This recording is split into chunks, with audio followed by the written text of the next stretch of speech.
Hi, I want to welcome everybody to tonight to the EmpowerU. And I think before we do anything, we'll start out with the Pledge of Allegiance. And we have Mel DeWitt here, who is he and his wife are great volunteers for EmpowerU, and we'll have Mel lead us in the pledge.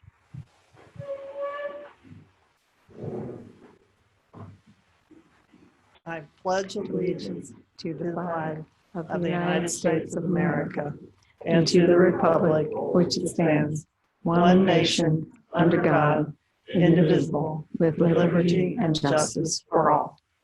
Thank you.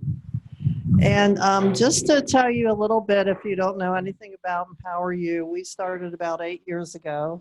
It's the brainchild of Dan Reganold, who also owns Frame USA. So if you need any picture frames made, that's where you should go. He's a great person and gives a backlot to the community. And I would like to walk you through a few classes we're going to have. On October the 16th, we're going to have jewelry stamping. Anybody here want to make some jewelry? You can make a Christmas ornament. I think that would be fun. And by the way, all these classes are online. You can watch them online. Jewelry stamping isn't, but all the rest of them that are at the studio are. And October the 18th, we're going to have Russia, Russia, Russia, which I think is very timely. This gentleman is going to talk about the history of the relations between the United States and Russia. And with everything going on now with Russia, I think this would be a very interesting one. And then on October 23rd, we're going to have one about Washington's attack on Trenton. And very little is known about this attack, but it was actually a very important attack as far as the Revolutionary War is concerned. And then finally on October 25th, I won't read the rest of those, we're going to have one on tariffs.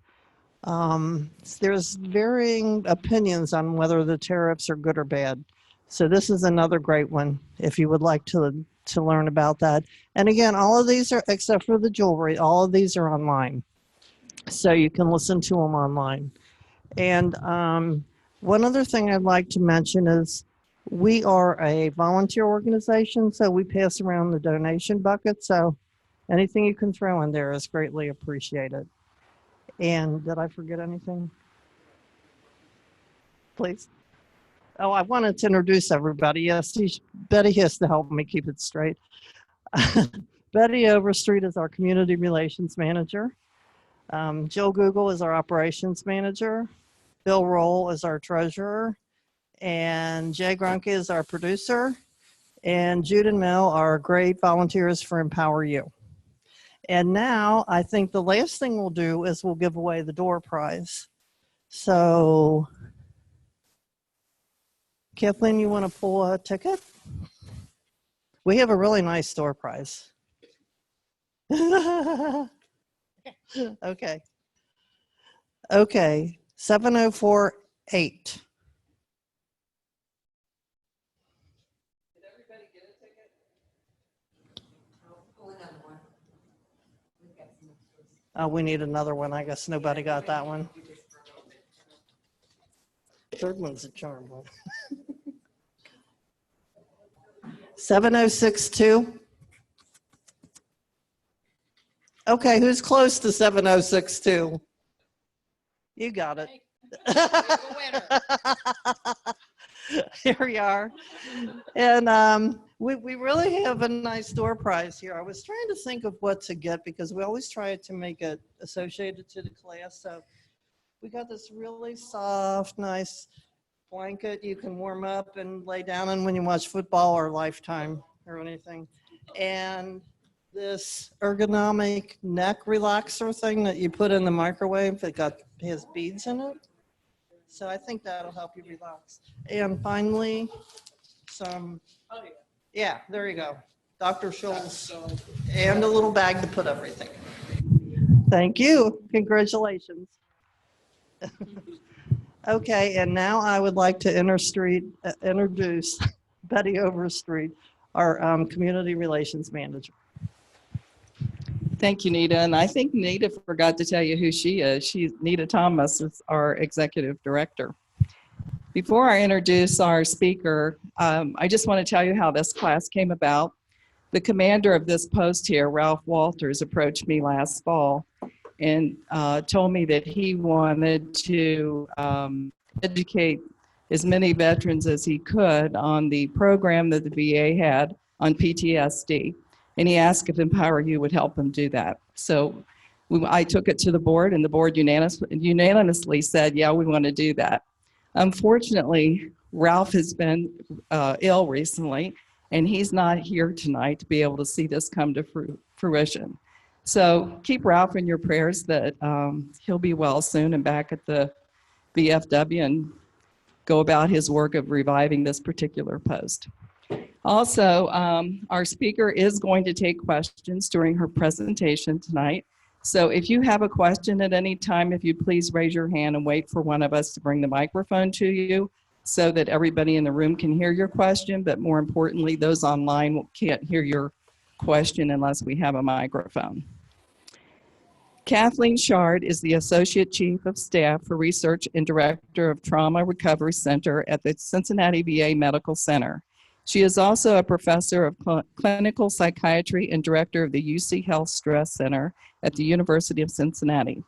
As the VA Cognitive Processing Therapy Implementation Director, Dr. Chard oversees the dissemination of CPT to VA and Department of Defense clinicians across the United States. She is the author of the CPT for Sexual Abuse Treatment Manual and is co-author of the Cognitive Processing Therapy Military Veteran Manual. Dr. Chard is a past associate editor of the Journal for Traumatic Stress, and she is an active researcher. She has conducted several funded studies on the treatment and etiology of PTSD, and she currently is exploring the efficacy of CPT with veterans with PTSD and comorbid traumatic brain injury. Dr. Chard has over 50 research publications and 100 presentations at national and international conferences. Please give a warm welcome to Dr. Kate Chard. Thank you. Thank you. Can you hear me? Is that working for you? Loud enough? I got a big voice, so I can yell if it isn't. So I want to thank you for coming out, including some of the folks that I know real well and could probably give half this presentation or maybe even the whole thing themselves. So please jump in. And if they can't get the mic to you fast enough, I'm not going to make you run. I can repeat questions really easily. So we'll do that. My goal tonight is literally to tell you where we are with post-traumatic stress. I don't want you walking out of here with any questions. So if you have one, throw it out. I'm actively doing research on post-traumatic stress disorder. For those of you who know me well, I'm a Cincinnati native, grew up in Cincinnati, and as of 8th grade, I wanted to be a trauma psychologist. This is all I've ever wanted to do and ever wanted to be, and I'm very thankful that I've been able to do that. So I thank you for being here. I thank you for the service, but I also want to thank the spouses and significant others, because as we're going to talk about in this slide deck, there's a lot of pain that comes from combat, from post-traumatic stress, from all the stress to the families, to the kids, to the whole 9 yards. And so we're going to talk a lot about what it is and what it does, okay? So let's jump in. You all know part of this, right? People can get PTSD from combat, absolutely. But they can get PTSD from other things as well. We've had hurricanes going on right now, literally in our country. We've had natural disasters. If a car accident is big enough, we can have PTSD from that, from assault, from being abused as a kid. I've had vets walk into my VA saying, I don't know if I have PTSD or not. My dad used to beat the living crap out of me. By living crap, he meant almost to death. And I'm like, absolutely, you can have PTSD from that happening to you as a child. And that's part of our job, is to work that out. And part of my job tonight is to dispel myths.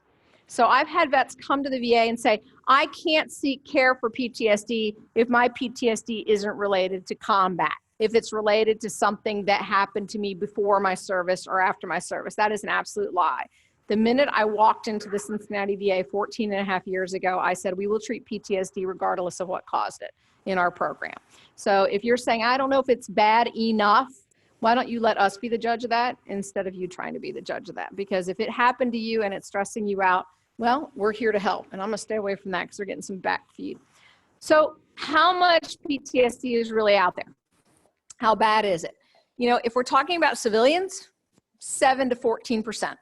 If I'm talking about police, fire, and rescue, somewhere between 4 and 30%, depending upon the department they serve in, right? If you serve in a little old town that doesn't have a lot happening, that's very different than serving in downtown Cincinnati, okay? If we're talking about men versus women, absolutely, we have higher rates of PTSD in women than in men. Is that because women are weaker and shouldn't serve in the military? No. We know that you're more likely to get PTSD if someone physically attacks you, rape and sexual abuse. And so when we've actually taken men in the military and women in the military and looked at rape that occurred actually in the military, the PTSD is the same.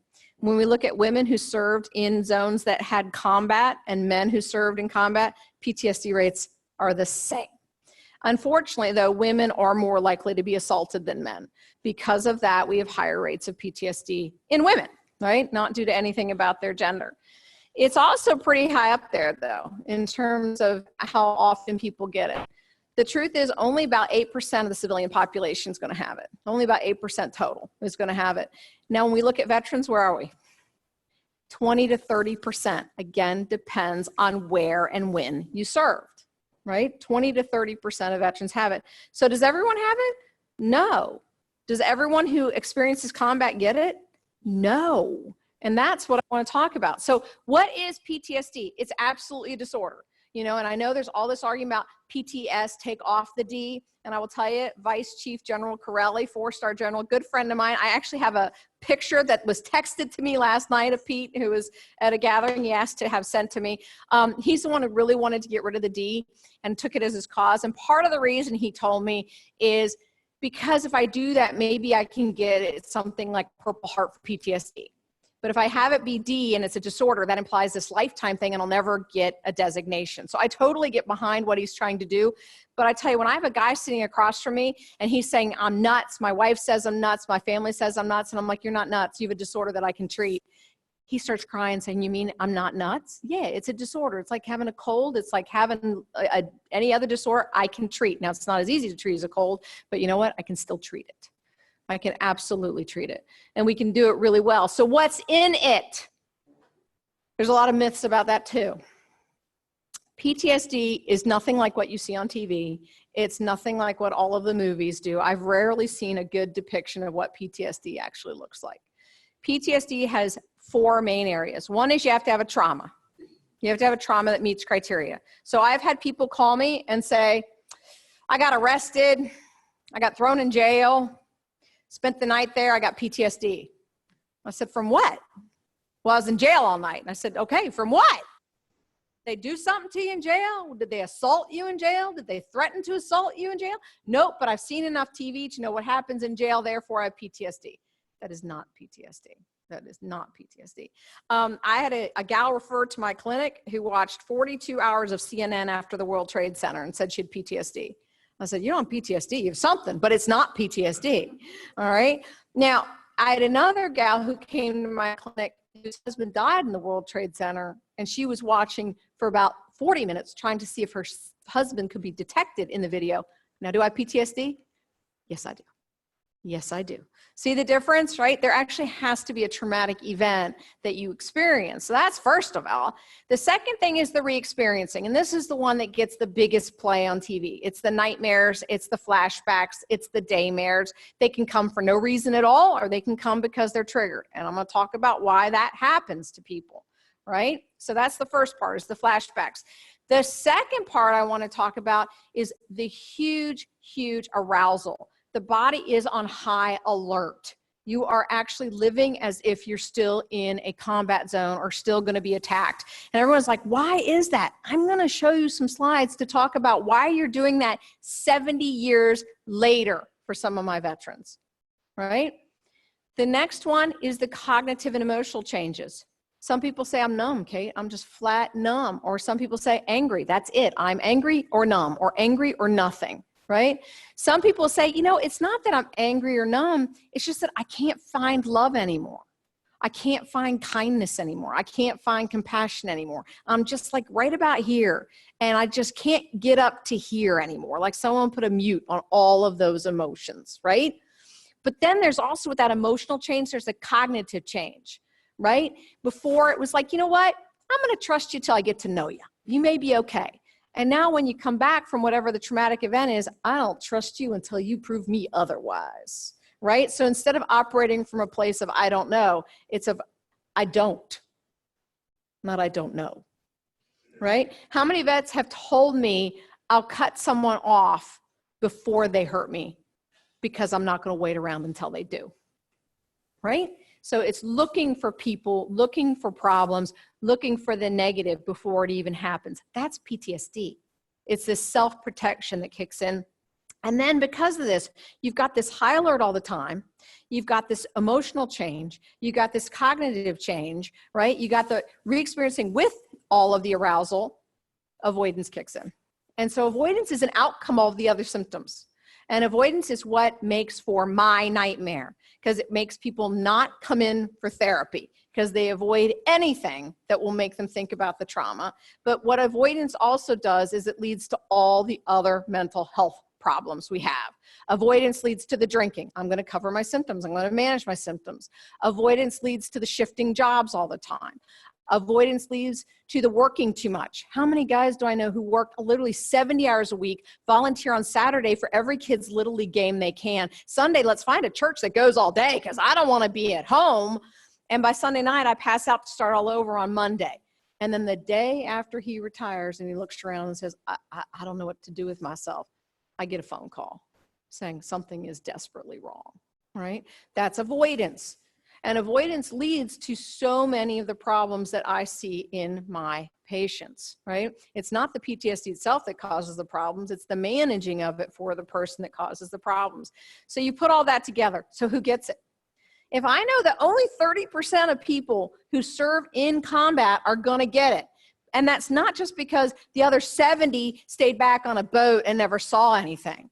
Literally, if I take 30% of the guys who walked in Vietnam, that's who gets it. Not everyone who walks through it. Why? Why? Is it because they're weaker or they did something stupid? Absolutely not. First off, we're going to blame your mom and dad. It's genetic. It's flat out genes. So you guys know that if your mom smokes, you're more likely to smoke, right? That's genetics. We know if you've got depression in your family, you're more likely to have depression. It doesn't mean you will have it, but you're predisposed. We know if there's obesity in your family, you're predisposed to have an eating obesity. That's just normal. Doesn't mean you will, but we're just starting the deck a little bit stacked, right? Just a little bit. But it goes on from there. Temperament. I hate to say this, but what you were born with is going to help predict whether you get PTSD. Literally, I have had families where if you talk to two babies, parents with two babies, you can have a firstborn that you can take to a Bengals game and they will sleep through the entire game, right? And I've seen them. I've been at the game and I'm like, how is that child asleep, right? But then they have a second child and they think they're going to take that child to the Bengals game. They are sadly mistaken. That child needs to be in a quiet room. No one may call on their phone. Nobody may ring the doorbell to the house. Nobody may turn the TV on because that child will wake up and then all you know what will break loose, right? They are a sensitive child, right? Their temperament is more sensitive. That's not good. So how many times have you heard the expression, people don't like change, right? We hear it all the time. That is an absolute lie. That is an absolute lie. People who don't like change don't like change. People who love change love change. I love change. That's why I'm always looking for what I can do next that's better on my unit. That's why my staff has to, when I hire them, I'm like, if you can't be ready to go with the next thing for PTSD, don't work for me. Because I will constantly be evolving the program and working to make it better. Because I like change. I believe in change, right? But if you go out and you don't expect change or like change, folks, what is combat? How much predictability is in combat? Was the World Center predictable? Absolutely not. Is rape predictable? No. So for people who don't like change, for firefighters who don't like change, not so good. You have to be able to roll. And I'm not saying if you can't roll, you're going to get PTSD. It's just we're starting to stack our deck, right? Each of these things adds on to who gets it. Well, who else gets it? Well, there are absolutely things about the trauma itself. The younger you are, the worse it is, right? children who get hurt, it's worse than grown men and women who get hurt, right? It is harder for you to recover from. But there's other things, right? How about things like how long you're being traumatized? How often do people ask me to compare Vietnam with Korea, with OEF and OIF? How different are they? Are they causing more PTSD? Well, first off, we're talking about different ways of measuring things. We didn't have the refinement we have now to measure it. But I think there's a huge thing that I can talk about. How many tours are we on with Iraq and Afghanistan right now? How many of my guys up to now? Right? When you start talking about sending the same guy back out 5, 6, 7 times versus a year, you're stressing that person more and more and more. Vietnam, we took a ton of people and we stressed them all out. Here, we're taking a select group of people and continuing to stress them over and over and over again. The more you continue to stress anyone, the harder it is to rebound from, no matter how many things you have that are protective, right? You're just going to wear that person down, and that's part of the problem. What else? The predictability, right? Y'all know, probably from reading stuff, if you get raped by a friend, it's actually worse than being raped by a stranger. Raped by a battle buddy in the Army overseas is one of the worst things that can happen to a woman, because he's supposed to have her 6. And he is the one guy who should be backing her up. And he's the one guy that rapes her in a foreign country, right? That is what makes military rape so awful, is the predictability, because it's so unpredictable. You and I went through boot camp together. What the heck? We just literally went through a firefight together on a convoy 6 weeks ago. What are you doing in my tent, in my bag, right? So it's very hard to take. But the biggest thing beyond that is also how our family or our unit raises us. So we can actually look at family of origin, but I can also look at military unit. I can look at leadership style. I've done this now in fire departments. I've done this in police forces. I've done this in the military. So if I have a family unit that raises my kids to say, you are the best and the brightest, you are the strongest, you will succeed no matter what, and if they throw something at you, you overcome it. You make lemonade out of everything, you survive, and you challenge it. What happens when she's a non-commissioned officer and she loses 3 men? Where's the lemonade she's supposed to be making? Right? It's kind of hard, but the message I told her is, you're always supposed to overcome it, didn't I? Overcome it. So not only is she not overcoming it because she's freaking upset, but on top of that, when she starts having symptoms later, do I give her an out to have a bad day? No, she's supposed to be making lemonade and overcoming, right? Now, if I have my other child and I say to my other child, you know what? You do your best. You are smart. You are great. You are strong. You are talented. You are going to rock this world. And some days the world is going to hand you crap. And the best you can do is live through it. And if you need help, you ask for it. But some days it's about just getting back up the next day, because you're not going to overcome that one. What happens when she loses 3 men? How does the military train our soldiers?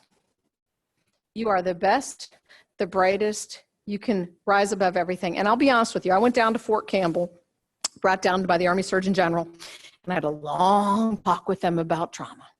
And I said, I totally get why you train the way you do. Because if you've got to get men and women to run into the crap they have to run into, you better have them believe they are superheroes, right? Otherwise, they're not going to run up the hill and they're not going to run into bullets. And I said, but let's just be clear about something. The training you do to get them to run into the bullet is exactly what's going to make me have to see them later, right? So the best you can do is keep training them that way, but we need to have a conversation with, after that bad event happens, what do you say to them next? Because that's what's going to be the saving grace of the military. So look at the last line in the big top part. It's social support after the event. The biggest predictor of what causes PTSD is perceived social support after the event. And what does that mean? It literally means, do you feel blamed, shamed, and guilted by what happened? And so we have an event happen, And my guys hump back in, been up for 3 days. They've been sucking down Red Bulls, Rippets, whatever they could get. They've got caffeine going. They're tired. They just smoked about 6 cigarettes and they try to go crash in bed. By the time they actually fall asleep, flat out exhausted. But the operational stress debriefing team rolled in at 7 a.m. and they want to meet with everybody now. So what are they going to do? Wake every one of my guys up. I'm like, the best thing you can do after trauma is to rest the brain. Let it heal. And you just woke my guys up, right? And so they wake them up and then they have a big conversation about who did what to who to win and how could we have prevented what happened. You know what I call that? A blame fest. Because even if they don't intend to be blaming, there's some guy sitting there that says, did you hear it? Every single one of them said it was my fault, even when nobody said that. And that's PTSD. And even if there's no operational stress debriefing, they come back and they don't talk about it at all. They're still off in the sides. What happened? Who did what? What did you see? All of that is the perceived social support. Positive social support, we can actually prevent the brain from developing into PTSD. Negative social support, I get PTSD. So you know what I said to Fort Campbell? I'm surprised I'm still here because I thought they were going to kill me.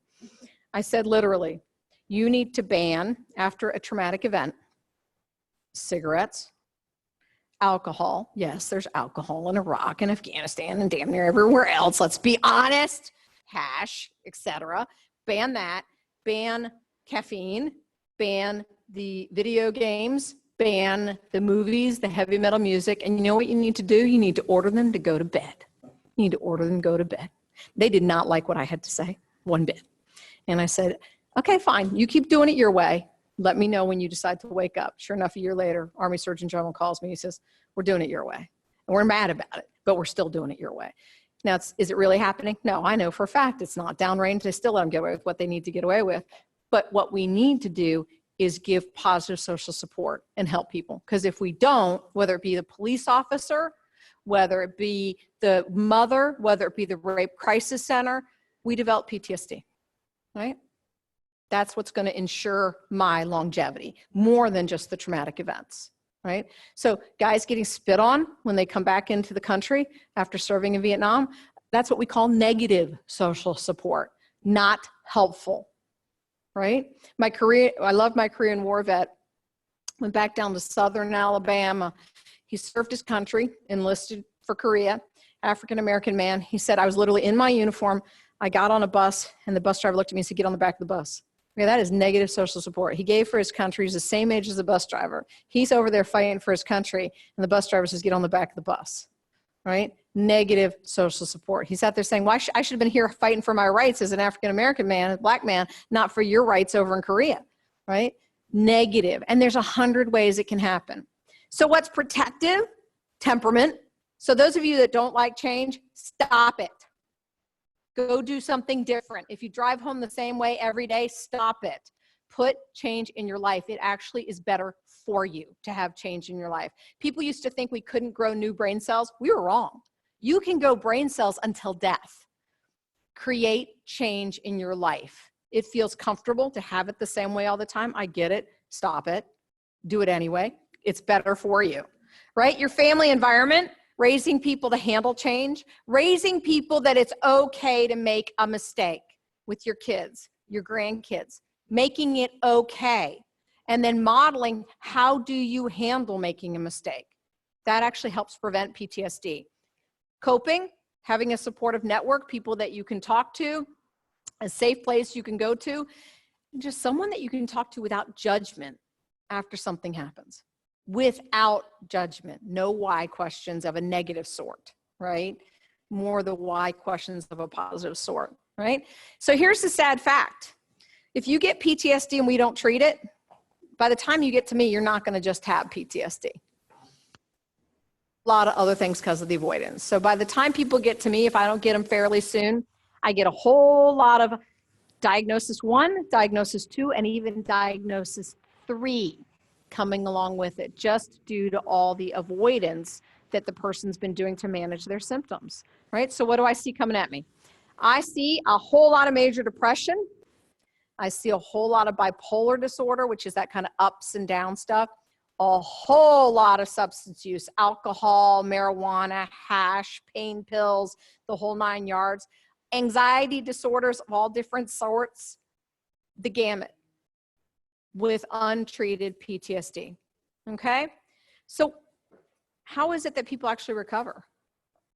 So the honest truth is that if a bad enough event happens, we all have PTSD symptoms afterwards. That's fight, flight, freeze. And I'm going to show you the brain in just a minute. If you and I all go out here and some joker comes flying through here in a massive black Humvee and he T-bones one of us, if we all came back out here in a week or 2 weeks, what's going to happen when we get in our car and we see a big, huge black SUV of any kind? We're going to have a little bit of a shaky hand, a little bit of a stutter in our stomach, a little bit of a twinge. That's normal. It's normal when you go through a traumatic event of any kind to have a reaction. PTSD isn't that you developed PTSD, it's that you stopped recovering naturally. It's interrupted recovery. Something stopped the person from recovering from what happened, right? So all of the things in theater that are incredibly helpful, right, are not helpful later. I mean, I've had vets say to me, Kate, my PTSD is what's going to keep me safe on my next deployment. I'm like, no, you are absolutely the worst person to have in my unit on your next deployment if you have PTSD, right? But things like being always on alert. He thinks, look at me, I'm so hyped up and on alert. I'm going to be awesome in theater. I'm like, you are so exhausted. You don't even realize your system isn't even functioning well anymore, right? And so the problem is when PTSD doesn't recover on its own, the symptoms that at the time of PTSD in theater, they think are great, actually start crashing down on them when they come home. Okay? So let me talk about it. This is what your brain does. This is what everyone does. If a threat happens to any of us, the signal is not sent up to the part that thinks.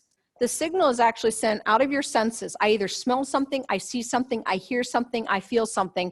And my oldest part of my brain, right back here, where they call it reptilian, I'm not doing creationism on you guys or non, it's literally, we call it reptilian because even the lowest level of reptile has this type of brain.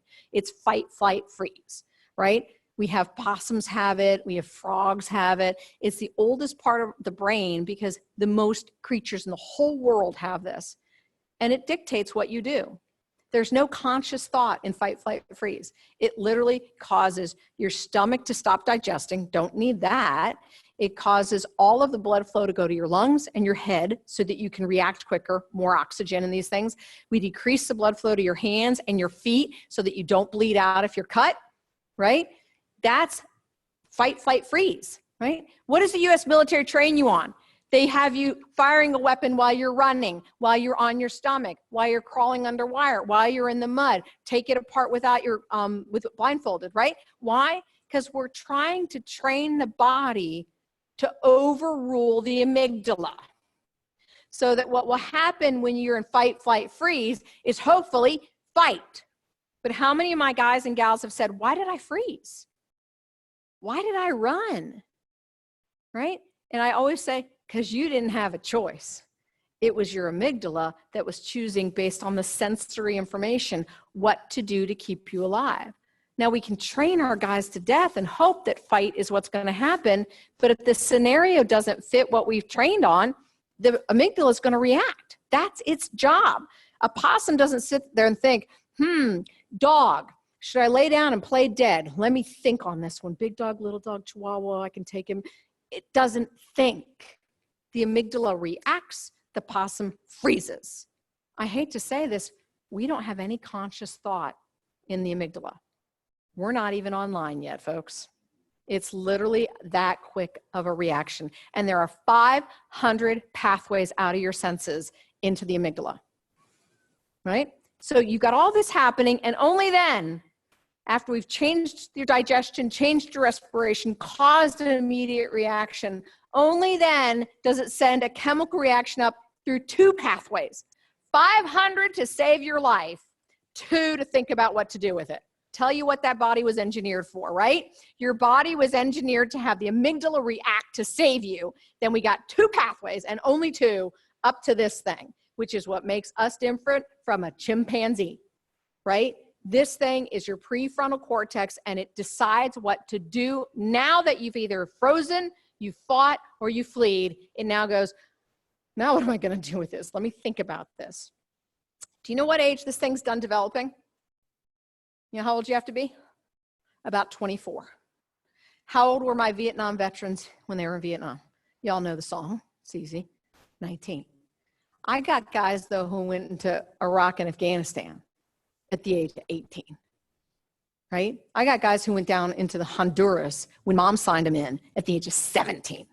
Right? So there are guys who easily have served multiple years in theater long before this thing's done doing its job. So now I've traumatized them, and I don't even have the part of my brain online that I need to process the daggone event fully, because I don't even have a mature brain yet.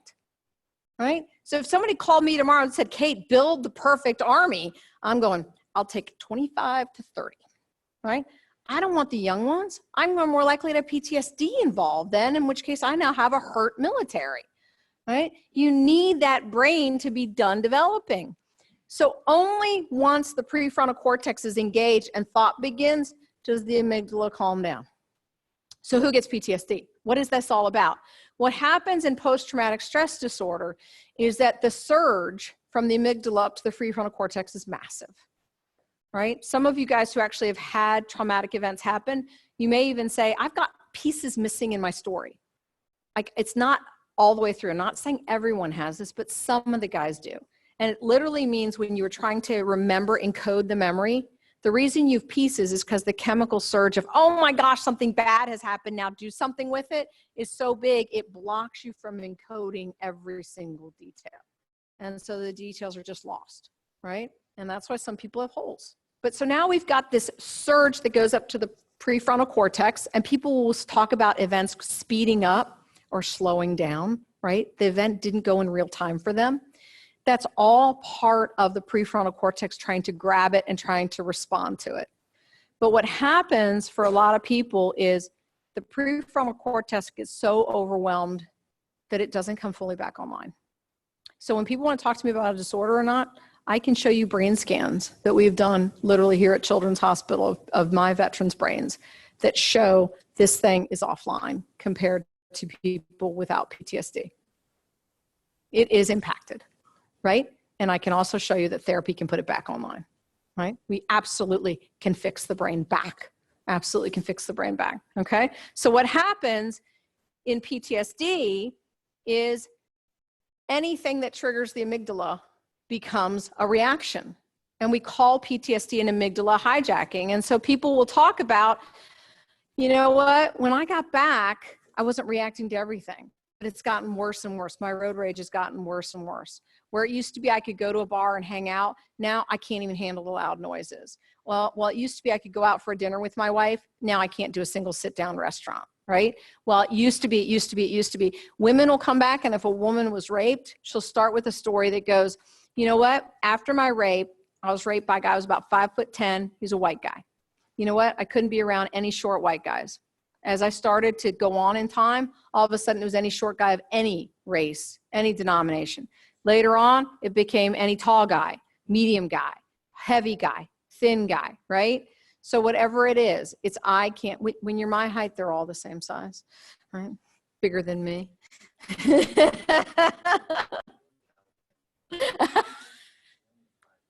5'9", you're a giant compared to me.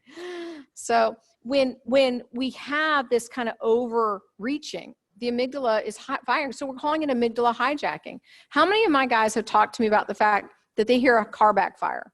And I said, before you went to theater, even after you trained in the military, could you tell me the difference between a handgun, your service revolver, and a car backfire? And they're like, well, yeah, they're totally different sounds.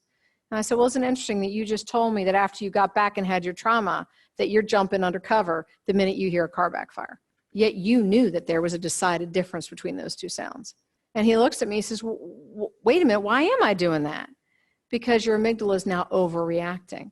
If you'd heard a car backfire before you went in theater, even though you'd been around handguns, even though you knew what a service revolver sounded like, you wouldn't have reacted at all. You would have gone, that guy needs to get his muffler fixed, right? But after you come back and you have the trauma, all of a sudden every car backfire is right? Where is it, right? Even though you know with every 100% certainty that that was not a service weapon firing. It was an any weapon firing, right?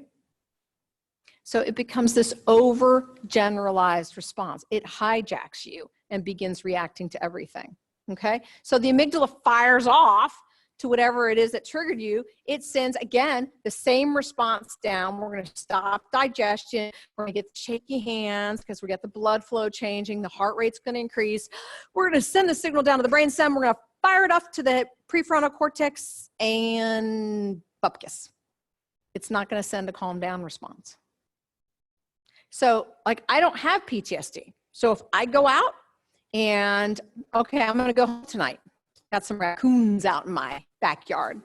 And the raccoons are gonna come out and they're gonna take over my trash cans and they're gonna knock them over. And my dog is gonna wake up and I'm gonna hear this crazy barking in the middle of the night. And I'm gonna wake up and I'm gonna go, what is that? Because it's gonna sound a little different. And my heart's gonna start pounding and my hands might shake a little and I might grab the Joey Votto baseball bat and I'm gonna run down, well, not the Joey Votto because I don't wanna ruin it, but so I might grab another one and I'm gonna run downstairs. And the minute I see that it's the possum and the dog, what happens? Immediately, my prefrontal cortex goes, possum, dog, whoosh, I calm down. Guess what happens? I go back to bed. I go to sleep. Do you know how long it takes for a PTSD re-experience trigger to calm back down? 3 to 4 hours. 3 to 4 hours, because you don't have the chemicals of the prefrontal cortex calming back down the amygdala. So when people say, and I have a lot of significant others, a lot of moms, a lot of people call me and say, well, wait a minute, I just wanted to go to the family reunion. I just wanted to go to a movie. You know, why can't he just calm himself down and come back in? And I always say, because it's going to be 3 to 4 hours on the clock, ma'am. 3 to 4 hours before he or she can come back in, right? That's how long it takes for the person. So, you know, if you wake up from a nightmare and you're in a full triggered alert, that's 3 to 4 hours of sleep potentially lost in the middle of the night. So how many re-experiencing episodes does the average person with PTSD have? Sometimes 3 to 4 a day, including the nighttime. If it's 3 to 4 hours to calm back down and it's 3 to 4 a day, how much time lost do I have? According to my calculations, I'm somewhere between 9 and 16, right? And so when people say, why can't I work? Why can't I go to school? Why can't I? Well, because you're constantly reacting as if literally someone is about to kill you, rape you, shoot you, drop a bomb on you, tornado you. That is literally how your body is physiologically reacting. It is no different than as if you were in it in that moment, period, right? Zero difference. That is PTSD. That's PTSD. And what we have to do to treat it is either get the amygdala to stop overreacting or get the prefrontal cortex to show back up. And that is the only way to treat PTSD, right? So I will be very honest with you. We had a lot of thoughts when I was a young pup in graduate school about what would work. We were wrong. We were wrong. And I have to give a shout out. If it weren't for the Vietnam veterans, we would not be where we are today. They pushed so hard for money to fund research at the federal level that they gave the money to people like me who were able to get the studies done. Sad fact is, I myself did the first ever study of PTSD in childhood sexual abuse survivors. Now I'm old, but I'm not that old. The fact that I did the first study of sexual abuse people, it was only because the Vietnam veterans fought for there to be money to fund PTSD work that allowed me to get that work done, right? And so everything since then has been from our veterans. They drive this. So unfortunately, what happens if we don't treat it? This is what makes me sad, because PTSD will kill you. And it's not going to kill you because of the PTSD. You are talking about stress hormones coursing through your body 3 to 4 times a day for hours. It's like taking steroids. These are stress hormones. And what happens is we see higher rates of heart disease, cystitis, colitis, irritable bowel, myocardial infarct, arthritis, stomach ulcers, oral facial pains. And you guys feel like you're gritting your teeth at night? You just break up a really sore jaw? Yeah, PTSD, right there, stress, right? Headaches, all of that, PTSD. So what kills my guys is if it's not the drinking and it's not the smoking, then it's the heart or the stomach, the cancers that come from that, the strokes, the heart disease, right? At rates much higher much higher than people without PTSD, significantly higher. We did a study at the Cincinnati VA where we looked at guys that we put a pacemaker in, and we looked at those veterans with PTSD and without. Everything else being equal, the PTSD guys die 3 times faster than the guy without PTSD. So it's an absolutely horrible thing to have, right? But now that I'm already made you miserable, I'm gonna make you more miserable because I'm gonna talk about the impact on the spouse. PTSD actually wrecks marriages, right? Higher rates of divorce in our marriages, right? So what happens? Couples are less satisfied with each other. The spouse is less satisfied. There's discord, there's arguing, there's fighting. And this doesn't matter whether I've got a male combat vet or a female who served in combat zones, right? We have more violence in the home when we have PTSD, veteran or non-veterans, doesn't matter. The women become more violent and the men become more violent when PTSD is there, right? We also know that there's a lot of secondary traumatization, right? I have to keep things quiet to avoid bothering him. How many people used to talk about your uncle so-and-so from Vietnam? He had a special chair and you never touched him when he was in the special chair. And if you came up behind him and you touched him, what was he gonna do? Come up swinging, right? And all the kids knew it. And everyone thought that was funny. That wasn't funny. That's scary as heck for the children. And that's not a good environment for them to be raised in. That if you make noise and you scare dad, he's gonna react. That's really bad for kids to be involved in. Remember how I talked about change and stress? Not good, right? So let's make it worse. What does PTSD do on kids? It's really bad if your parents have PTSD. Children of people who have PTSD have higher learning disabilities. They have less ability to socially engage with other kids. They're less confident. They have more conduct disorders and are more aggressive with other children, so they're more likely to get in trouble. So they actually learn less because they're down in the principal's office more often. They receive almost 25% more psychiatric care. They get sent off for psychiatric care, for medication, for other involvement. And they have less skill for managing social situations, less emotional connection to their peers. And you say, wait a minute, why is that? Let me paint you a story. If I've got a vet who's at home, who's reacting to stuff all the time, how often is he taking that kid down to the Little League game? He's not going. How often is he taking the kid just to the park on Saturday afternoon? Not if there's other kids there. How often is he willing to sit in the movie theater? He's not going unless it's empty. How often is he willing to do anything that's going to put him around a lot of other people? Only if he's drinking or taking some kind of drugs. He's not going, right? So how often is this kid actually out with this, in this case, father figure? They're just not. They have no modeling of how to behave in social situations, right? They have zero understanding of what I should be like as a man because the dad won't go, right? On top of that, when dad gets upset about things, what does my combat vet do? He either shuts down and walks away or he yells. What happened to my conversation? Kid doesn't learn how to negotiate. Kid doesn't learn how to talk. More importantly, for those of you, I have small boys, right? I had my kids late in life, so I've got 2 small boys at home. And there's one thing I know about boys. They know how to make spontaneous noise better than any creature on the planet. I think they're sitting there quietly playing Legos, and literally 30 seconds later, it's like someone dropped a bomb in the middle of my living room. Boom! What happened? I'm like, geez, who dropped what? Nothing, Mom, just playing. Is everyone alive? Yeah, we're all good. You know, because they just decided to build the tallest Lego structure ever and jump off of it. Of course, right? What happens with someone with PTSD? Y'all shut up. Y'all keep it down. So kids need to get out their energy. If you try to take kids and let them not run around, what have we found in schools when we stop recess? Right? They used to ban recessing kids. The kids are like this, right? There's actually a school in Texas that put in 2 recesses a day. The academic scores went off the charts in the boys because boys need to get that fidget out. And so what we do now, instead, we put them all on ADHD medication to sedate the crap out of them instead of allowing them to run around, which is what, and some girls, I don't want to be biased here, but it's a lot of boys need to do, right? And I will tell you, when my boys are acting up, do you know what I do? Let's go outside, driveway and back 7 times, each of you. By the time we're done doing that, we're all quiet. Now, don't drive your kids into the ground, because there was a grandma who did that, literally killed her kids because she thought miles was okay. But a few laps isn't going to hurt anyone, and it calms that system down. But again, what they're hearing from their parent is, be quiet. Don't make any sudden noise. That's not normal. They need to be very athletic, very loud, and they need the modeling. And so what happens is our children are paying the price. And our grandchildren are paying the price. So whenever someone says, I can't get my so-and-so to go in, I say, if they won't go in for you, try to get them to go in for their kids. Because I can tell them exactly what's going to happen to their kids. And we're seeing it all the time in the schools. So why the impact? I kind of highlighted a lot of this.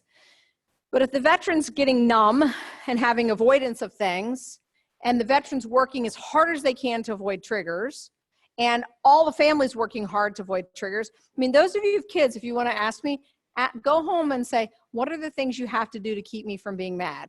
And I bet every one of you will have kids that give the list. I did this with my Vietnam vet the other day. He went home to his 30-year-old daughter. No, she wasn't quite 30. She must have been in her 20s. And he said, how was I growing up? You know, and she's like, oh, great dad, lovely dad, wonderful dad. And she said, were there rules that you had to keep me from getting upset? And she went, oh, let me tell you the list. Let me tell you the list. He had no idea.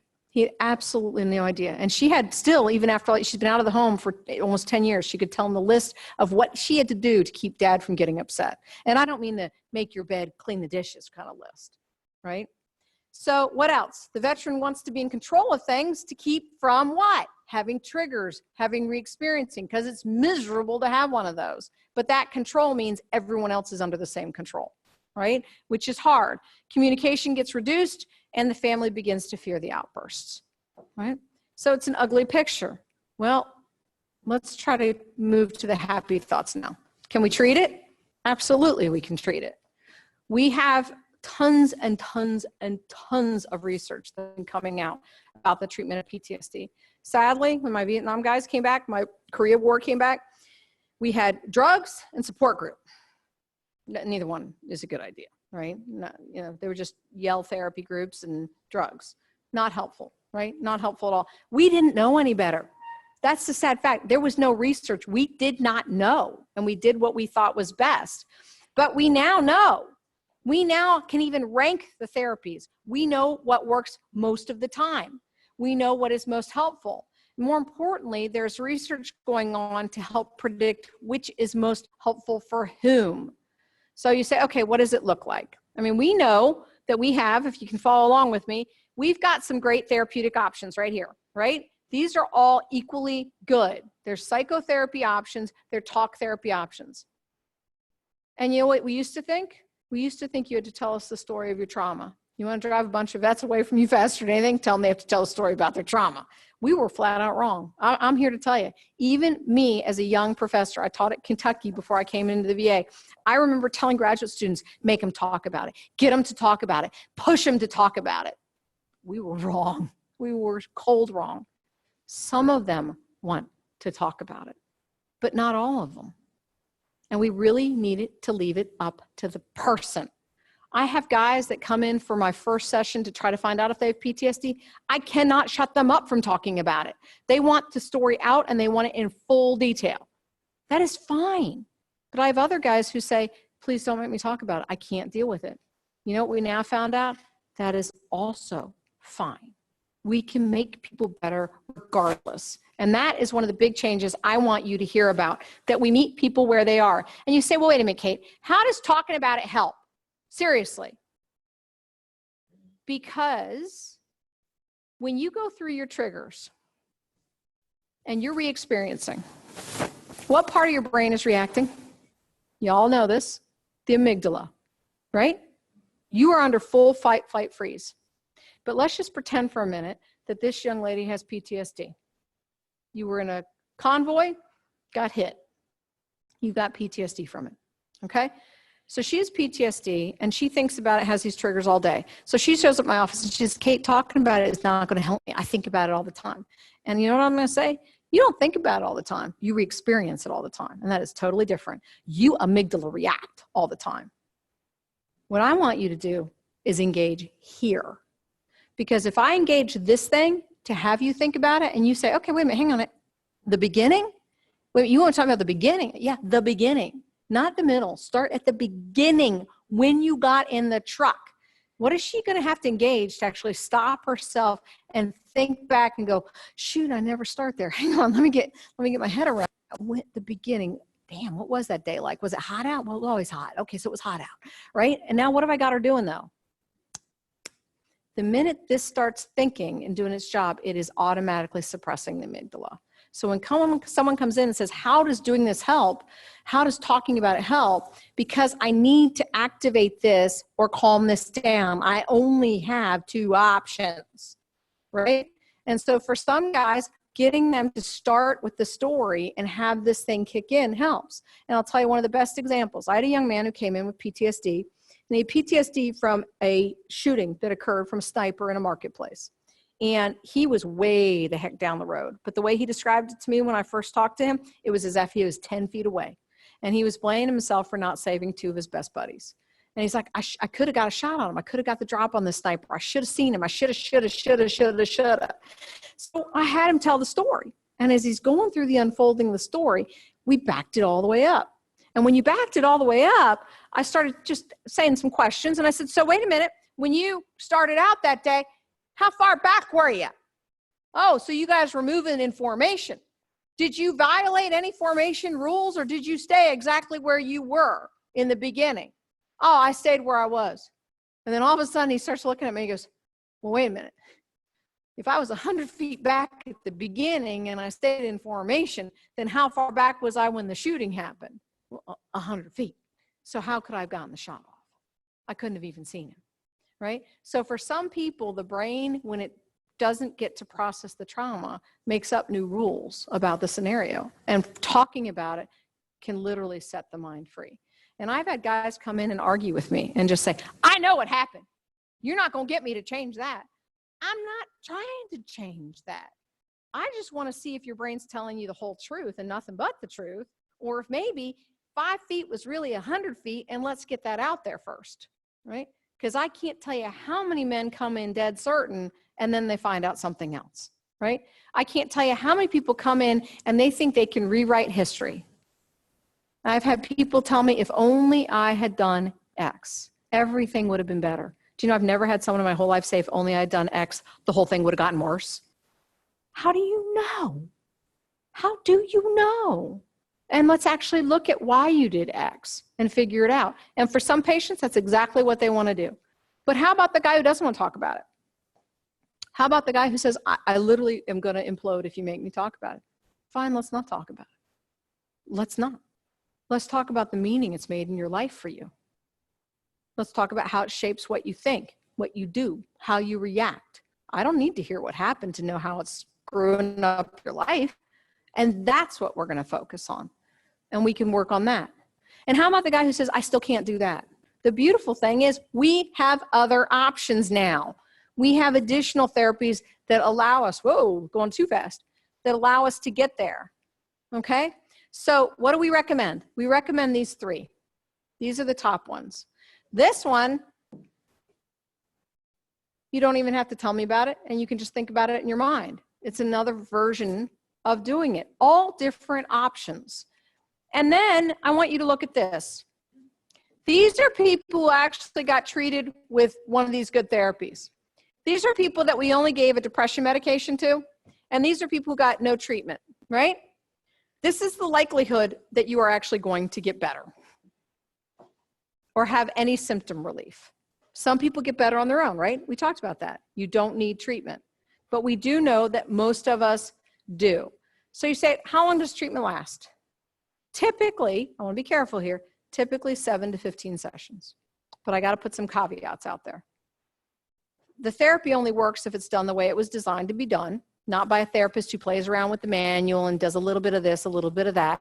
It only works if the patient actually does their homework, the individual does their homework, but also if the person already has an alcohol problem, if the person already has got other issues going on, it may take us longer, right?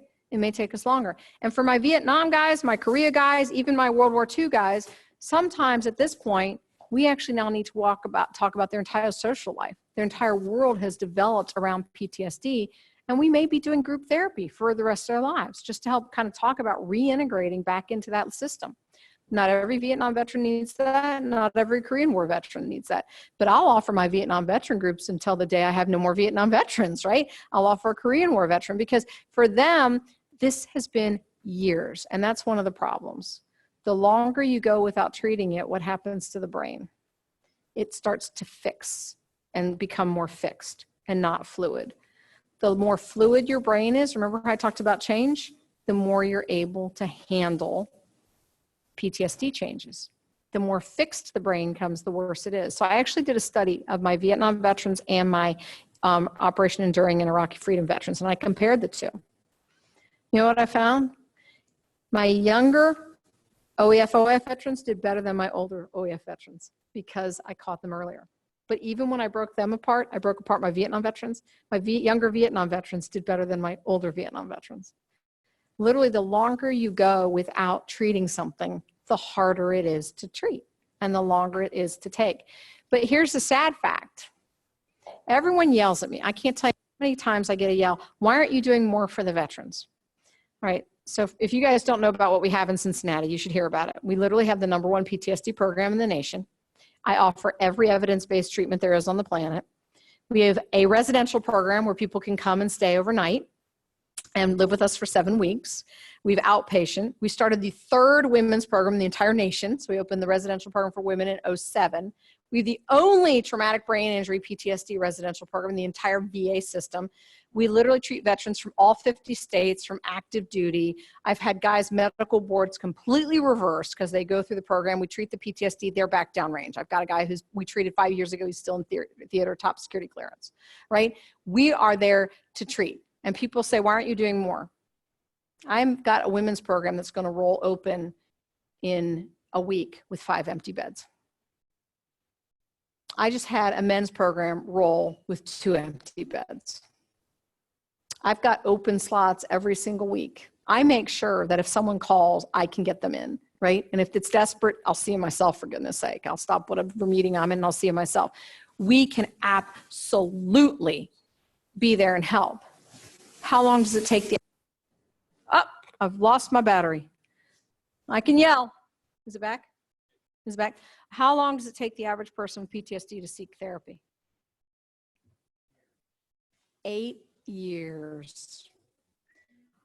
We opened a clinic after the World Trade Center. We shut it. No one came. Almost 9 years after the World Trade Center, I got a phone call. Can you come up and train up the clinic at Bellevue Hospital for a first responder and cleanup crew program? Because they were showing up. Women who've been sexually assaulted as kids don't start showing up until their 30s, right? The largest portion of veterans still coming to the VA today are what? New veterans coming to the VA are who? Vietnam. Still to this day, more Vietnam, of the new patients that walk in every day, more of them are Vietnam than Gulf War I, OAF, OIF, Honduras, anything, right? So we know people aren't going to come in, but we also know that if they do, we have options that can help get them better. So a lot of them are going to say, okay, what about homework? Yeah, we're going to make you do homework in most of these therapies, not all of them, but you've got to change the way the brain is working. And I put in just a bit here about what I've already talked to you about retelling the story or about focusing on the thoughts. Let me get out of the way of the slide here. But I want to talk about something important here, which is medication. There are no medications for PTSD. There aren't any.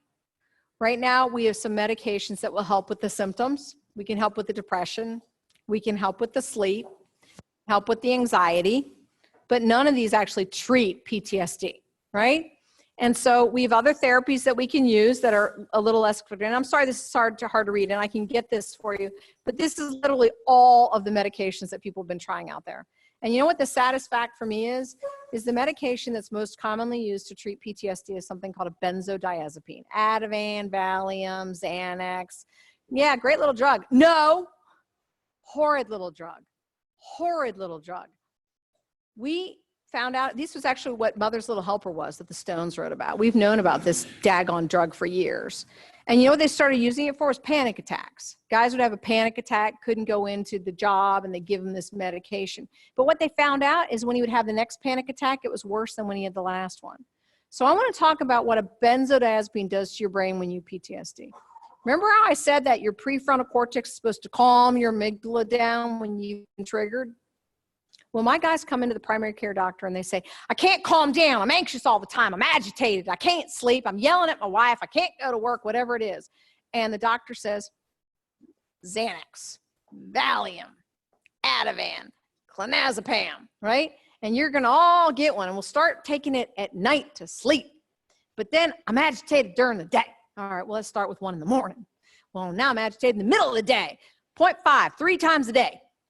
Right? I literally had a psychiatrist do this just today and told the patient, this is a civilian, not a veteran, but told the patient that the research actually supports it. I've got a phone call into that psychiatrist right now. We're gonna have a nice conversation tomorrow. Because let me tell you what the research actually shows. Non-disputable research is that these all have a tolerance level. They only work so long. And the fact of the matter is your brain, just as with panic, when you have that next episode where you get triggered, because you're now taking the benzo, your brain's very smart. It says, you're taking a drug to calm me down, so you know what? I don't have to do as much of my job. So you know what happens? You feel even worse when you have the next re-experiencing episode, so now you're reaching for another benzo, where if we hadn't given you one in the first place, that second re-experiencing would have been no different than the first one. But now they're worse because I've got less of the chemical I need in your brain to calm you back down again, right? So now my guy's on 3 times a day, and I've got him up at max dose. Well, guess what? There's a cap on him. So you know what they start you on? A second benzo. So now I got my guy on 2 benzos, and I'm going to run him all the way up, okay? Now he's addicted. I can't get him off. If he goes off cold turkey, it's going to make him sick as a damn dog. I'm going to have him in the hospital. So we're going to add a sleeping pill on top of that because now I can't get him down at night. 2 benzos, full dose, sleeping pill. So let me tell you the sad research. 1, even low dose benzo use has been linked to early onset dementia. We just created Alzheimer in our veterans. Early onset dementia. And I've got that on a study of 7,000 veterans. All right. In addition, because you're doing something that's taking the prefrontal cortex out, guess what no longer works well? Any of our therapies. You just took me out of the game. You took me out of the game. So when I came to Cincinnati, there were 697 patients on benzodiazepines. What's that? Dementia doesn't come on right. No, it doesn't come on right away, but but the benzos come on years and years of use. I've got guys who've been on benzos 25 years. 25 years, right? What we need is to educate, and that's what I've been doing, the prescribers. But if I go into a veteran who's on benzodiazepines and I say, I'm off your benzodiazepines or my therapy won't work, you know what his response is? You got to be kidding me. I won't come to therapy because my benzos is what's keeping me out of jail or at home with my wife or whatever.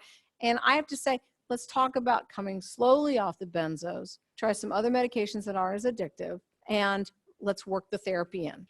And that way you won't need anything. Because I literally have Vietnam guys who come to me and say, Kate, I can't come off the benzo. I literally can't do that. And there are some that are in my clinic, we've just agreed to let it ride. We've agreed to let it ride. But I feel like I have to tell them that our therapies are less effective and long-term, we are causing another problem for you that you need to be aware of, full disclosure, right? But if we can get you to come down on the dose, the therapies can be more effective. They absolutely can be more effective, okay? So that's all this slide is about, all these different drugs out there. So I'm not gonna kind of stay here too long since that one's hard to read. So I just answered that. But people often ask me, what about all these other options? How many times do I hear about hyperbaric oxygen? Okay, it doesn't work to treat PTSD. We've tried. They're still working on it. They're still trying to see if they can find a way. It's increasing the oxygen flow to the brain. The thinking is maybe it'll help the prefrontal cortex work a little bit better. We don't have anything yet. There's some thought that maybe using some type of electrical stimulation to the brain could help. It may actually have more hope than the oxygen idea. And so there are some people that are doing brain stimulations. You've heard of people trying to do the magnets to heal things, like some of these athletes wear magnet bracelets and stuff like that. there may actually be something to the electrical stimulation that actually helps heal the brain. You've probably seen TINS units. You wear a TINS unit on a muscle and it actually helps stimulate the muscle to come back. Same type of thinking. Maybe we're onto something there. We're just not sure yet. There's been a couple of studies actually doing a nerve block to part of the body to see if we can actually get that part of the body to, it's not working. Nerve blocks are not working at all. So what else? How many times have I heard about equine therapy, fishing therapy, hiking therapy, swimming with the dolphin therapy, sailing therapy, yoga therapy, mindful therapy? These are all great ideas. Doing something is a wonderful idea. I don't care if you're working out. I don't care if you're volunteering at the VA. I don't care if you're swimming with dolphins. I don't care what you're doing. Doing anything is good for the body, but none of them are going to treat PTSD, I'm afraid. Not one of them. We've tried yoga. We've tried Tai Chi. We've tried meditation. Great ideas. Love them. Do them. They're just not going to be the answer that we need to treat PTSD. So how do we cope with stress in general? And I'm going to stop and leave a few minutes just for you guys to pepper me with questions if you have any new ones. I think the big thing is thinking about the idea of managing your stress, doing things that are healthy. And when you have PTSD, honestly, it's like having a normal person having their worst day and going home and eating an entire bag of Oreos and a bag of chips and having a 6-pack. But imagine having that 4 times a day. Right? So you're not exactly thinking, I want to go out and work out, right? You're not exactly thinking, I want to go and do something that's healthy for me. It's about coping through the day and managing through the day when you're having all these symptoms. So it's really doing our best to try to take care of the symptoms. So what are the bad things? Well, alcohol. It's not good for us. It's really actually a good way to calm yourself down when you have PTSD. It's like doing a benzodiazepine routine, but it's actually not really good in the long run. It problematically makes us more depressed. It depressed the whole central nervous system. So you make up feeling worse than you went to bed at night. What about pot? Pot, CBD, marijuana, not going to treat PTSD, but there are 3 studies going on right now, and I may be starting a 4th. If we can allow people to re-experience the trauma without feeling the emotional pain of it, there may actually be something to using pot or ecstasy to make people better. But it would literally have to be having pot and ecstasy on board while in the therapy session. And there may be something there. And we're looking into that. I was just approached today by a venture capitalist group who were asking me if I would consider doing an ecstasy trial at the Cincinnati VA. And I might. There is something to that drug because it calms the system down. Now, does that mean those of you out there going, hey, I kind of like ecstasy, so I should just go take ecstasy? No. It needs to be taken therapeutically while you bring up the traumatic memory, because if ecstasy calms the whole system and allows you to feel things positively when you remember a negative, we could encode that memory without the negative valence. We may be onto something.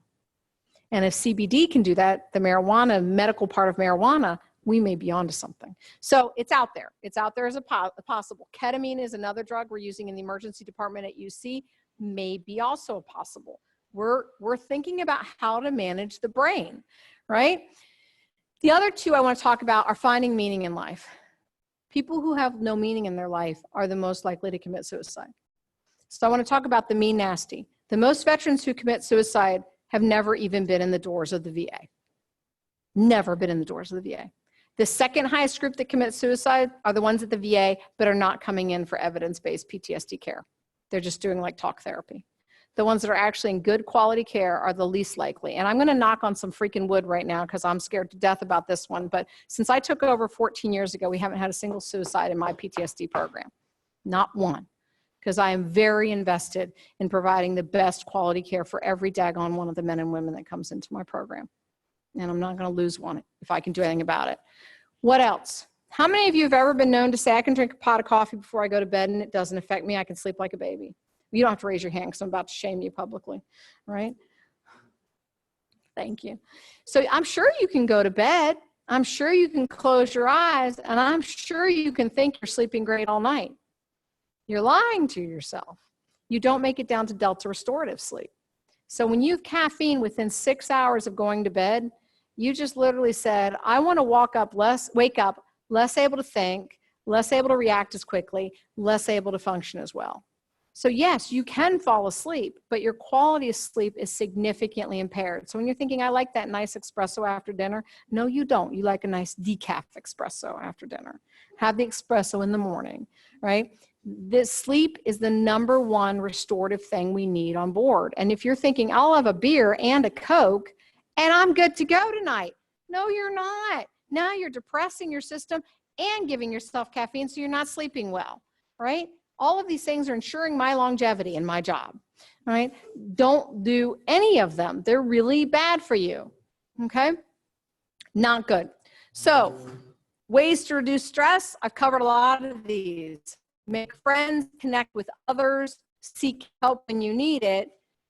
And I've kind of highlighted these throughout with where are we going. And I'm not going to bore a lot of your time with this tonight, but I do want you to know we have huge studies going on here. I was telling him, I just flew back from Tripler Army Base. I just received $4.5 million from the Department of Defense to do the largest assessment study of PTSD that we've ever had.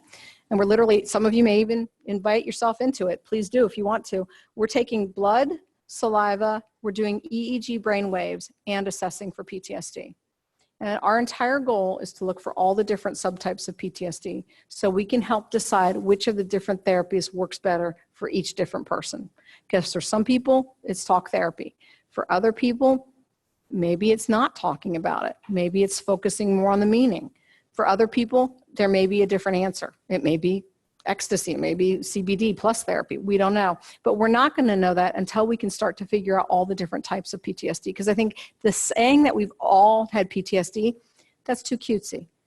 Different people have different types of PTSD that's going to respond differently to different types of intervention. And the military's just paid me to figure this out. So I'm going to do it with active duty and with veterans in Cincinnati. And we're really going to try to figure this out and surround PTSD. Okay? So that's where we're going. But last thing I want to mention, there's apps for you. PTSD Coach is out there. There are therapy apps. And I want to leave you with one last thing before I just open it for a few questions. We have the VA. Call us if you need us. We can do telehealth to home. You don't ever have to come to Fort Thomas. We can do it all to home. But more importantly, because of the number of veterans who are ineligible to come in due to their substance use in the military and being kicked out dishonorably, I opened the Stress Center at UC. And do you guys all know about the Stress Center and why it's there? The Stress Center at UC was created because I was so frustrated with veterans not being able to get to the care at the VA. And the Stress Center was given money. Joey Votto literally gave me money to create the Stress Center at UC. And so for my people who cannot afford to pay for therapy, he pays for the therapy and it's free. So when I have a dishonorable who has no insurance, no ability to pay, we cover it. And the other group we've been working with heavily is first responders because their insurance is such crap that they have $2,000 deductibles and they can't even afford to pay for their therapy sessions. So we've been doing a lot with the tri-state, with the police, fire, and rescue. But my stance is if you need our outpatient group therapy, if you need individual therapy, if you need to come to the Stress Center, I like to say I'm here to outflank PTSD. We're going to be there for you no matter what you want or how you want it. We'll be there for you. So let me stop there and see if there's anything I didn't answer about PTSD. Just a second. Can I bring you the microphone? She's got a mic coming right to you. I don't have any of this stuff, but I had I would say, from social relations, severe withdrawal that I severely withdrew, that I saw hatred in people's faces. And Even when it wasn't just there? recently had one real friendship, and that I gave her a lot of money because she was raped, sexually abused when she was 5 years old. She had multiple surgeries and sick and everything else, and then I had a hateful neighbor who threatened a restraining order on me, pretending to be her daughter, who was a lawyer. And then the next day, she's disguised her voice as a man from a law firm. So was there a question to that, or are you just telling me the difference, or? Well, I'm just saying, and then there's this recently thing, I had this lady, I want to go on the eHarmony, I'm not getting anywhere as far as getting even any kind of even starting a beginning of really of anything in 4 months, and This lady had come off the internet. Well, I don't want you to divulge too much because I don't want them to hear your story, anyway, okay? she was taken off of things, and I took Okay. and she what I call romance manipulation. So are you She- feeling more like it's an anxiety than a PTSD? Yeah, and she's talked to Have you me, gone to the VA? Yeah, and we've talked about this, Mr. Munson. Psychologist. Oh, Ing, yeah. Yeah. Ing, Dr. Munson, He's a sure, really good sure. guy. Why don't you and I talk back channel when you get done and we can talk about what we can do with Ing to help you out. But I'm saying, is it severe withdrawal? Is anything similar to anything like that? I mean, severe withdrawal is absolutely similar to what happens in PTSD, but people can do it for other reasons, like anxiety can cause severe withdrawal, right? Yeah, sure, sure. But the treatment can be similar, but different, right? Absolutely, absolutely. Was there another Dr. one? Chard, I'm with the Sigma group at the VA, and we'd love to have you visit us. Would you think about it? I would absolutely love to come. Gail Parker is a psychiatrist. Okay, I would love, She's I a will chair. come to anyone that invites me. Oh, Yeah, okay. I show up to everybody that invites me. I have a question as far as I'm over 3 campuses and I deal with a lot of veterans, and I have the younger ones that are 18 to 25 to 30 that when they come in. So as I know how to deal with it as a spouse of a veteran, but I'm not a veteran. Right. So dealing with these students, someone told me to put them in regular light, take them out of fluorescent light, just let them talk. How do I get them to you? Because I heard you say about 4 hours it takes for them to bring it down. Well, they're supposed to be in school, so having them, And, I have right? to say, go home Yeah. and calm down, and we'll They're figure out supposed to what to be do. in class 10 minutes ago, right? So how do I get You- them in the level where they need to be? You know, part of it is getting them to come to us. It's literally saying, look, normalizing it. This isn't going to calm down for 4 hours. I understand why you're not going to be able to go sit in class. And I'm not going to be the jerk who says, calm down, take a deep breath, do some mindful meditation, pet a rock, and then go back in. You know, kumbaya to everybody. It doesn't work. And so if we can say, I get it, and the more we can talk to our veterans as if we actually understand what's happening instead of telling them what to do, then the more they'll believe us that you actually know something of what you're talking about. I mean, I love all the people who want to tell. Let me tell you what to do. You need to start breathing. You need to sit there. You need to get out of the lights. You need to go for a walk with me. Man, it's tell. Instead of talk to me. What do you need? And I think remember how I said perceived social support? I love to joke about the United States. We are a casserole given country, man. After someone dies, what do? 16 casserole dishes. Do you ever feel like eating after someone died? Those are all for all the people that come to your house to visit, right? Because they're not for you, right? But the fact is, after something bad happens, you may want to have a walk alone. You may want to binge on Netflix. You may my guy who's running 5 miles with me, and you may want to go out for a good dinner. If we don't ask people what they want, we're always going to get it wrong, right? And so what I would do with your guys, if I had a guy that comes in my office because he can't get into class, I would say, talk to me. You know, it's totally normal for you to react this way for 3 to 4 hours. So you talk to me, what's worked for you best in the past? You know, tell me what you need from me that I can provide that will help you the most. Man, perceived social support. Tell me what I can do for you, right? And then go with it. And then say, and he's going to say, how did you know that? And you're going to say, because I know what PTSD looks like, and I know what I can do to help get you where you need to be. And this can be treated. Right? We've only got time for a couple more questions. And then I'll stay. I'm not going anywhere. Okay, I'm we've staying got as a- long as you guys are. We have a question online I'm going to take in a minute, but Okay. I'm going to take this one here Okay, first. go ahead. Are there long-term effects of sertraline and that class of antidepressants? You know, there have not been any significant, huge problems coming from long-term use of the antidepressants. All right, we don't have the health issues of like the benzodiazepines. So, and any small issues with them are far outweighed by the benefit. So for my guys who've been on, you know, any of these for years and years and years, we just keep them on there. They're nice drugs to help even out the mood for a lot of people. Celexa, you know, Lexapro, sertraline, Prozac, Paxil. There's nothing wrong with those long-term, right? Go ahead. We have a listener online that is wondering if you can share any other information about cannabis and other herbs to help stop the use of big pharma for PTSD. Thank you. Thank you for coming. So cannabis, we just don't know yet. And I think the big thing with cannabis to be really careful of, and we know this with kids with cancer and epilepsy, different strains of cannabis have different amounts of medicinal. And sadly, for a lot of my guys and gals, the ones that are more high related are less medicine related. And so you need the strain of cannabis that's most medicinal for PTSD. And there's a couple of folks out in Colorado who've really been trying to detect which are the strains. So I'd encourage you to look online for which they're using in those studies, because those are the ones you're going to want to use. So they're not going to give you the high, but they may give you the ability to tolerate the symptoms. But I want to say this, you still got to go to therapy. It's not going to treat the PTSD on its own, right?